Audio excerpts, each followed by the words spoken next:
What's up, YouTube? This is True Raw for TV. So, I had to do a video talking about this. So, it was a couple of months ago, I think it was during the playoffs, when Stephen A. Smith said something similar to this. I think it was when Donovan Mitchell was having some of those great individual scoring performances. And he said that, I think at the time he said Donovan Mitchell was the best player in the history of the Utah Jazz franchise.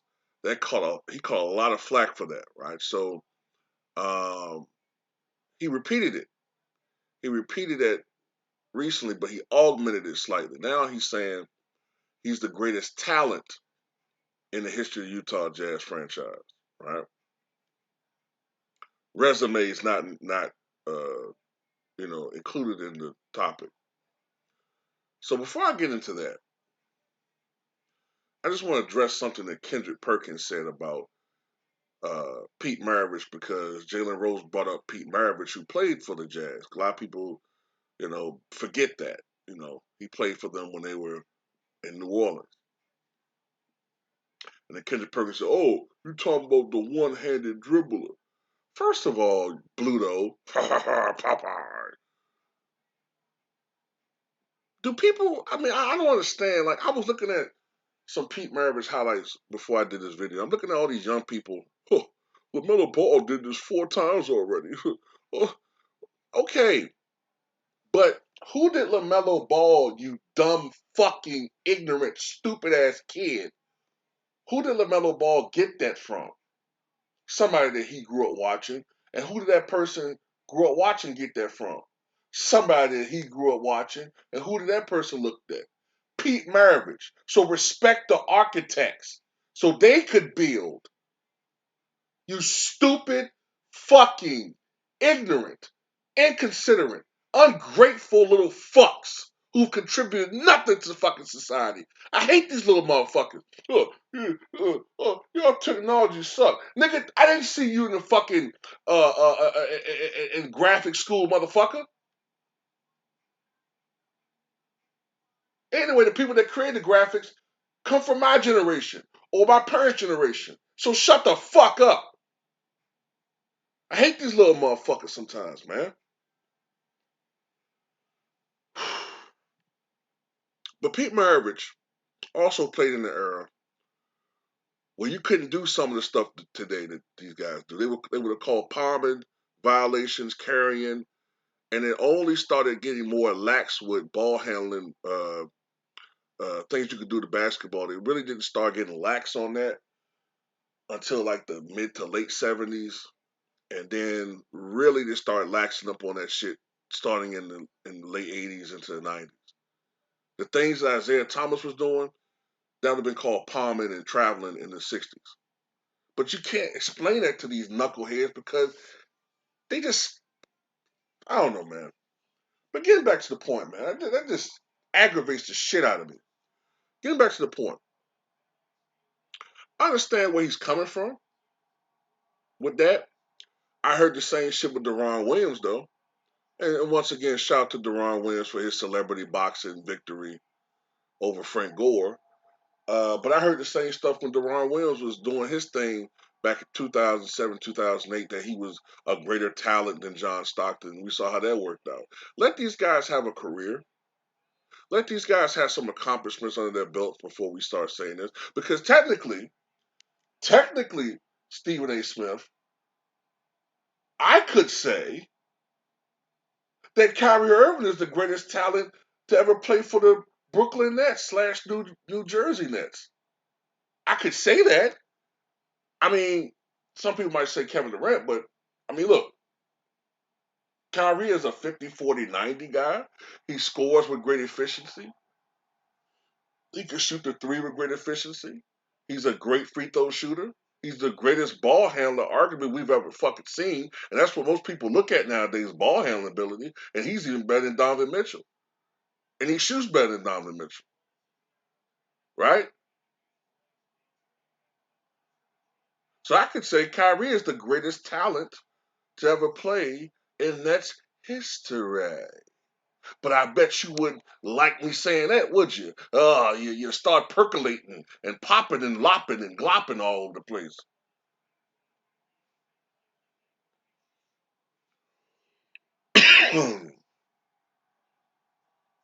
At the end of the day, Donovan Mitchell got to at least take this team to the conference final.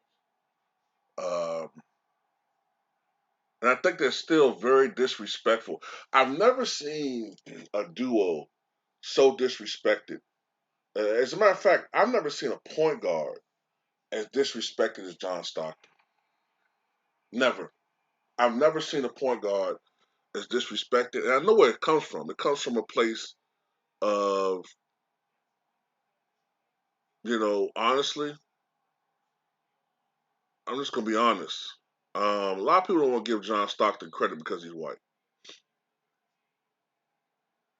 I just got to call it what it is. Because he's white. He's white. He wore those old ass 1960s, 70s shorts, those throwback shorts.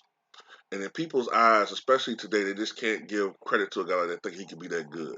Because people always thought John Stockton and Jeff Hornacek when they wanted to denigrate Michael Jordan and the Bulls.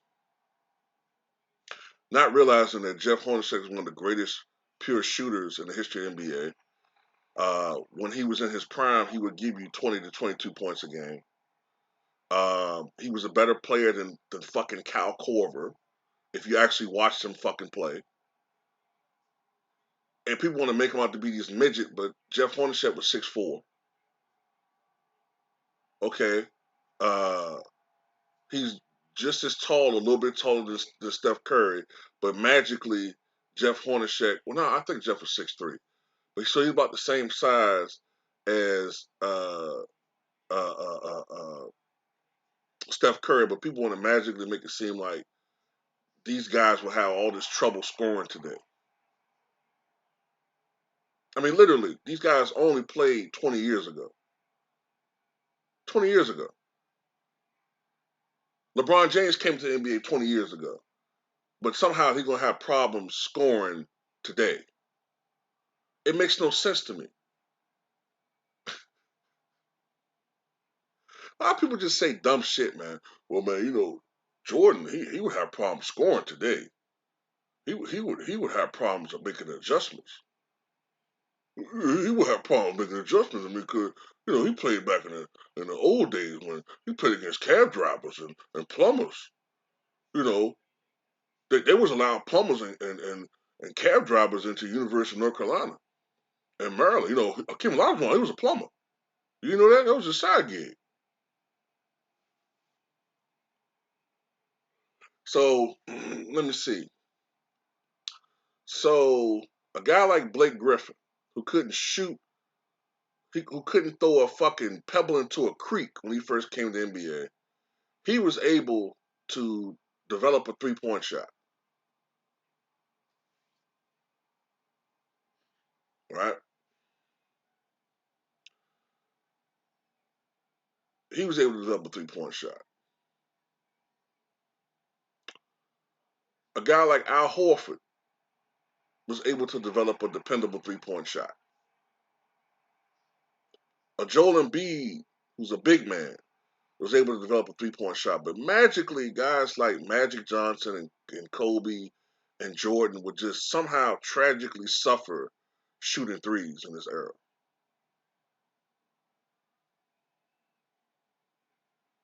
Man, people don't better start using logic. But anyway,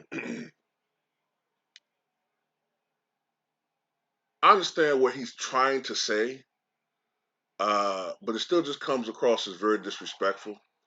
Until Donovan Mitchell starts taking this team consistently to the conference finals at the very least, uh, because the Utah Jazz, and I've said this before, I've done videos about this. The Utah Jazz from 1988 to 2003, I've done videos about this and I've done research about this. They consistently had the toughest playoff matchups during that time period. They would play against Dave Robinson Spurs. They would play against Akeem's Rockets, Barkley's Suns, uh, Kobe and Shaq Lakers. They played against them twice. They would play against Dirk and the Mavericks.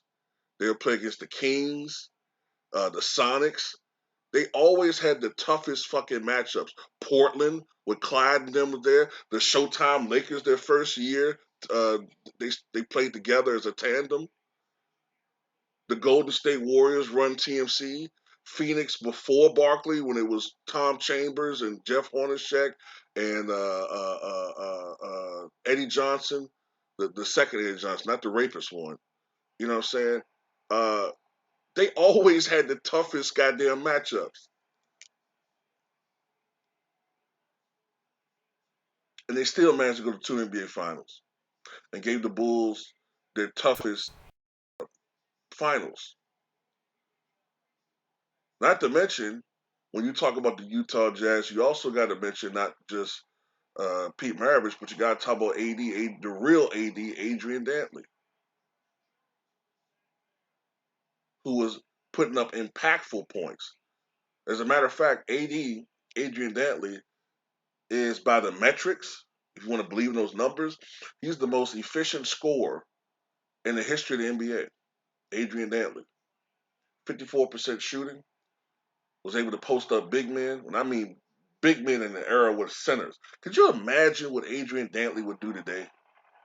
A guy that was able to score on centers like Kareem Abdul-Jabbar and able to post up and score on the Akeem Olajuwons and the Patrick Ewings, the Bill well, when he played against them, at least the Bill Lambiers, he was able to post up big men. Can you imagine what he would do? And people hate James Harden. Oh my goodness, AD had such a knack for getting foul calls. Yeah, I think he lead the NBA scoring it. Man, whatever, man. People don't know. People don't. They don't really know. They don't have a lot of these motherfucking young kids don't have a clue, man. But anyway, like I said, I don't have a problem with him saying that, talent wise. But like I said before, you can say the same thing for Kyrie Irving.